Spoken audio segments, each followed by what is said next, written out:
আসসালামু আলাইকুম। সময়ের কণ্ঠস্বর প্রাইম নিউজে আপনাদের স্বাগত। আপনাদের সঙ্গে আছি আমি রিমা আক্তার। শুরুতেই সংবাদ শিরোনাম। আগামীকাল থেকে শুরু হচ্ছে পবিত্র হজ, মক্কায় হজ যাত্রীদের ঢল। ৫ থেকে ৭ দিনের ভেতরে রামিসা হত্যার বিচার কার্য শেষ হবে জানালেন স্বরাষ্ট্রমন্ত্রী সালাউদ্দিন আহমেদ। ফরিদপুরে বাস অ্যাম্বুলেন্সের সংঘর্ষে একই পরিবারের ৪ জন সহ ৫ জন নিহত। ইরান যুক্তরাষ্ট্র চুক্তির খুব কাছাকাছি পৌঁছেছে জানালেন ডোনাল্ড ট্রাম্প। এবং নারী টি-20 বিশ্বকাপে অংশ নিতে রাতে দেশ ছাড়ছে বাংলাদেশ। এতক্ষণ শুনছিলেন সংবাদ শিরোনাম, এবার বিস্তারিত।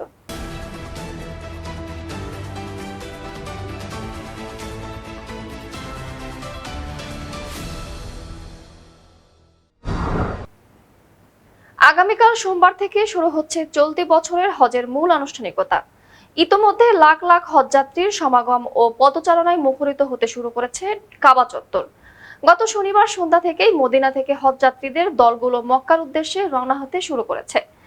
একই সময় ঈদুল আজহার ছুটি কাটাতে মদিনার মসজিদে নববীতেও মানুষের ভিড় বাড়ছে। আগামীকাল ২৫ মে সোমবার মিনার তাঁবুতে অবস্থানের মধ্য দিয়ে হজের ৬ দিনের মূল আনুষ্ঠানিকতা শুরু হবে। পরদিন মঙ্গলবার হাজিরা অবস্থান করবেন ঐতিহাসিক আরাফাত ময়দানে, যা হজের মূল রুকন। এরপর পর্যায়ক্রমে মুজদালিফায় রাত যাপন, জামারায় পাথর নিক্ষেপ এবং কাবা শরীফে বিদায়ী তওয়াফের মাধ্যমে হজ সম্পন্ন হবে। হজ নিরাপত্তা বাহিনীর প্রধান মেজর জেনারেল সালেহ আল মুরাব্বাহ এক সংবাদ সম্মেলনে জানিয়েছেন, এবার হজযাত্রীর সংখ্যা ২০ লাখের কাছাকাছি পৌঁছবে বলে ধারণা করা হচ্ছে। এদিকে হজ উপলক্ষে নিজেদের সব ধরনের প্রস্তুতি সম্পূর্ণ বলে ঘোষণা দিয়েছে সৌদি আরব। বিশেষ আদালত বসিয়ে ৫ থেকে ৭ দিনের ভেতর রাজধানীর পল্লবীতে শিশু রামিসা আক্তারকে ধর্ষণ ও হত্যার ঘটনায় দায়ের করা মামলার বিচার শেষ করা হবে বলে জানিয়েছেন স্বরাষ্ট্রমন্ত্রী সালাউদ্দিন আহমেদ। সকালে সচিবালয়ে গণমাধ্যম কেন্দ্রে বিএসআরএফ সংলাপে সাংবাদিকদের এক প্রশ্নের জবাবে তিনি একথা বলেন। মন্ত্রী বলেন, আমরা একজন স্পেশাল পিপি নিয়োগ করেছি শুধুমাত্র এই মামলাটি ডিল করার জন্য। সবকিছু বিবেচনায় আমরা আশা করছি যে আজকের মধ্যে তো চার্জশিট দেওয়া হবেই এবং খুব সম্ভবত ৫ থেকে ৭ দিনের ভিতরে এই বিচার কার্য সমাপ্ত হবে। ফরিদপুরে বাস ও অ্যাম্বুলেন্সের মুখোমুখি সংঘর্ষে একই পরিবারের ৪ জন সহ মোট ৫ জন নিহতের ঘটনা ঘটেছে। সকাল 10:30টার দিকে ফরিদপুর বরিশাল মহাসড়কের নগরকান্দা উপজেলার ডাঙ্গি ইউনিয়নের শঙ্করপাশা বাস স্ট্যান্ডে ঢাকা বরিশাল মহাসড়কে এই দুর্ঘটনা ঘটে। পুলিশ ও স্থানীয় সূত্রে জানা গেছে, মাদারীপুর সদর উপজেলার মোস্তফাপুর এলাকা থেকে চিকিৎসার উদ্দেশ্যে একই পরিবারের ৪ সদস্যকে নিয়ে একটি অ্যাম্বুলেন্স ফরিদপুর মেডিকেল কলেজ হাসপাতালের দিকে আসছিল।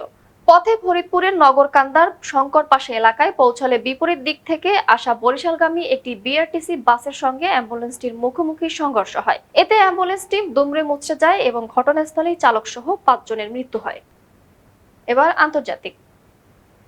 ইরান যুদ্ধ অবসানের লক্ষ্যে একটি চূড়ান্ত চুক্তিতে পৌঁছানোর ক্ষেত্রে মার্কিন যুক্তরাষ্ট্র ও ইরানের আলোচকেরা অনেক কাছাকাছি চলে এসেছেন বলে জানিয়েছেন মার্কিন প্রেসিডেন্ট ডোনাল্ড ট্রাম্প। ২৩ মে মার্কিন সংবাদ মাধ্যম সিবিএস নিউজকে দেওয়া এক সাক্ষাৎকারে এই মন্তব্য করেছেন তিনি। ট্রাম্প বলেছেন, একটি চূড়ান্ত চুক্তির মাধ্যমে ইরানকে পারমাণবিক অস্ত্র লাভ করা থেকে বিরত রাখা সম্ভব হবে এবং ইরানের মজুতকৃত সমৃদ্ধ ইউরেনিয়াম যাতে সন্তোষজনক উপায়ে সামাল দেওয়া যায় তা নিশ্চিত করা হবে। এর আগে একই দিনে মার্কিন যুক্তরাষ্ট্র এবং ইরানের মাঝে প্রধান মধ্যস্থতাকারী দেশ পাকিস্তানও বলেছে, প্রায় ৩ মাস ধরে চলা যুদ্ধ অবসানের লক্ষ্যে চলমান আলোচনায় অগ্রগতি হয়েছে। খেলার খবর, ক্রিকেট। আসন্ন নারী টি-20 বিশ্বকাপে অংশ নিতে আজ রাতে দেশ ছাড়বে বাংলাদেশ নারী দলের প্রথম বহর। নিগার সুলতানা জ্যোতির দল এবারই প্রথম ঐতিহাসিক লর্ডসে গ্রুপ পর্বের একটি ম্যাচ খেলার সুযোগ পাবে, যে কারণে বেশ রোমাঞ্চিত টাইগ্রেস অধিনায়ক।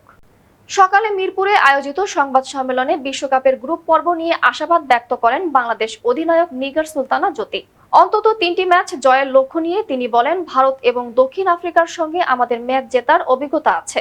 আমি মনে করি এবার আমরা যে গ্রুপে আছি আমাদের সম্ভাব্য সবচেয়ে ভালো সুযোগ আছে যেন আমরা অন্তত ৩টা ম্যাচ জিততে পারি।